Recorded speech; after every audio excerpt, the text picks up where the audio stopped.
exactly. Basically, we came back to the bar. We looked at the side area, the function room, and then there was the whole Richard Bacon. He was interviewing a couple of people, doing his TV review, and the producer and the sound engineer, and they were like obviously doing the show. Yeah, so we were like, oh, there's seats in there. Why don't we just go and sit in there? We'll quietly sit in the corner, will be no bother. And so that was fine, so we watched the show being recorded. And then they did what they call the Podcast Hero Links. Every show they put onto podcast, and they do an introduction and an outgoing segment at the very end of it. And they invited us over. They did. It was a bit embarrassing because I honestly have to say, the only podcasts I've listened to are the ones that Steve did. So I think I've emailed the show a few times over the last year, and they've read out a couple. Yeah, I'm a geek, but if anyone's out there that wanted to be a podcast hero, I'm really sorry I crushed your place in the queue, and I really didn't deserve it. So sorry. Yeah. So that's it. Hopefully, after the end of this video, I'll show you a clip of our appearance on the show. Got pretty tongue-tied as you might. They said, so what have you got to say, Steve? You can't start speaking. It's nothing really. I didn't even pimp my video channels either. I didn't even pimp the videos. You didn't. You had the opportunity. You stopped and said, sorry Steve, you're going to say something? And you just got really tongue-tied, bless you. Obviously I'm not that bothered because I was fine. What have you got to say, Steve? Nothing really. Just another day at the office. He handed it to you on a plate when he was going round saying, is this your media highlights? And it was you had then had the opportunity to say, no, I've got my videos on YouTube. YouTube channel, I have more than 1 million views, and all Steve could say was, not really, no. That isn't true at all. I said something I can't. Oh no, I said, yeah. Well, we're here. We'll just listen to the show.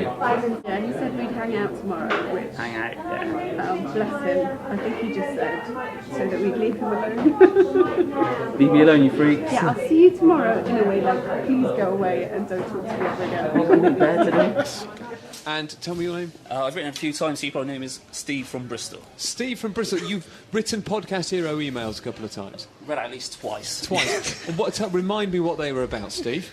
I was travelling in Australia for the first few months of this year, so right. it was like keep me going through the night. So I made mention to that a few times, and then also you read out my girlfriend's. We did a moaning. No, we sent an email about the help feature, and you read that out. Which I read out. And your girlfriend is here. What's your name? It's Barbara. Barbara. Yes. And Barbara, you wrote into the help feature. Is that right? No. Steve wrote in on our behalf because we're moving in together. But Steve's got cats, and I've got a dog.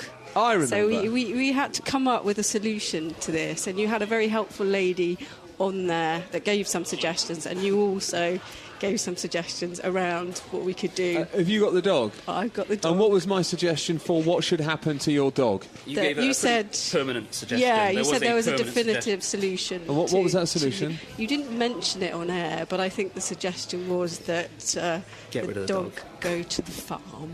Go to the farm. Put it down. Yes, pretty much. Put it down.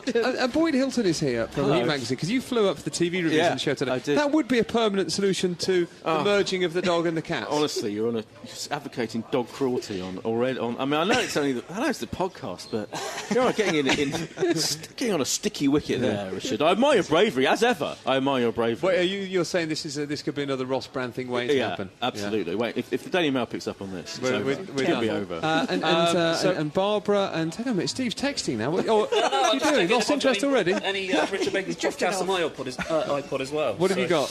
I've got the one where you did the Adamant interview, because that was the one where you read out one of my emails, so obviously I'll keep the ones where I appear. My small claim to fame, as much as it is. That's it, it's as good as it gets for Steve. In other words, you'll all be keeping this one forever. Absolutely. Absolutely. Isn't it, this might be, even by my own standards, the most narcissistic thing I've done. I know, there is. Barbara, any reflections on Robin the editor? I mean, obviously this comes from someone who is only 5'2", but a little bit shorter than I would. Heightism and baldism. Yeah, lovely. Which was a podcast-only exclusive. Oh, okay. Robin, Yes, Richard. any closing thoughts that you have for our podcasters? They've given their impressions of you and the gap between expectation and reality. Mm-hmm. Is there a gap between expectation and reality now, having met some podcast heroes? They seem quite clean. They look as if they've showered. It's a bit harsh. Really? Shug? Not as much. Well, Sorry, Steve, you want to say I was something? about to say, sort of, are we as geeky as you might expect, but I am still with a Spider-Man t-shirt on. My girlfriend's got a Monster Munch t-shirt on. That is true. These guys... These guys do an online Scottish football show. And Right, it's our last day, or our last full day at the Edinburgh Fringe Festival. We're at the Dynamic Earth exhibition of some description. Something like that, yeah. Now, yesterday, when we appeared live on the Rich Bacon Show, or at least on the podcast, that wasn't enough, was it, Babs? Well, it wasn't planned, so we actually just wanted to come to this, but we accidentally... Ended up being on the show yesterday because we stumbled across their live recording. We bumped into him in the street and just were over familiar, but you've heard that story anyway. Yeah, so what are we doing today? Going to see the Richard Bacon Show live. Again, yeah. But as if for the first time. Yeah. But the thing is, we're actually a little bit early and we want to get a coffee, and we thought about getting a coffee inside, but then we thought if they see us, they'll think we're stalkers. My professional reputation could not take the accusation. I don't want to get struck off. So yeah, we are going to get a coffee somewhere else just in case they... Yeah, we don't want to appear like nutters. We don't want to be...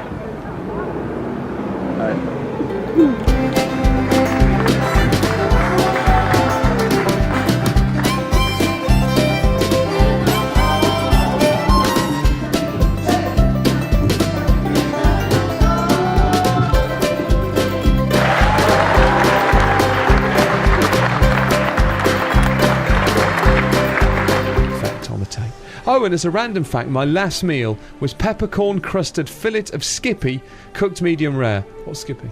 Kangaroo. Can you believe that? Okay. Okay, I'm sorry, but you heard a bleep, so I don't need to apologise. I was about to say the word beginning with F and then off. Like, you can eat. More information.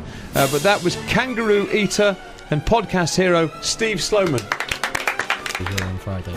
Yeah, he goes on to say, and I know that Robin says he worked from home on his day off, but let's be honest, we all know that working from home really just means logging on early, sending a couple of unnecessary emails to colleagues to make sure that they all know that you've logged on early, then rest, and repeat the unnecessary email process before logging off. I mean, that's fair, isn't it? I am aware of that happening, that being a practice. If my suggestions and observations seem like I'm being overly picky and anal, then you'd be right. Cheers and bye-bye, says Steve Sloman. And finally for today, this is Mark Jackson. If so, I would like to submit my claim for podcast demigod status. And to Richard, Robin and crew, sorry about the news that you didn't get nominated for a Sony Award, but on the bright side, I'm still travelling the world and having the time of my life. That doesn't really make up for not getting a Sony nomination. No, that's not a night out at the Grosvenor Hotel, is it? Or a slap-up dinner, followed by being presented... No, Steve, by... that sort of equals there, are they? That's Steve, he's probably now reduced the chances of getting that promotion on the Podcast Hero. I don't think we're in the business of podcast demigods. Really, no, we're certainly not. P.S. Email written several times to suit tone of voice, vocal rhythm and delivery with appropriate pauses for Mr. Richard Bacon. It's this attention to detail that makes me a podcast demigod. P.P.S. If you read this out, could you please plug my YouTube channel, 21st Century Cat? We just use an iPod to record. I've been posting videos of my hilarious escapades while travelling. Done, Robin? Yeah. Robin looking underwhelmed. Well, we did that instead of giving him the demigod status. Here's the photo of his Facebook page, Steve Sloman. Wow, just got a mention on the Daily Bacon, a UK radio show, 28th of the 2nd podcast.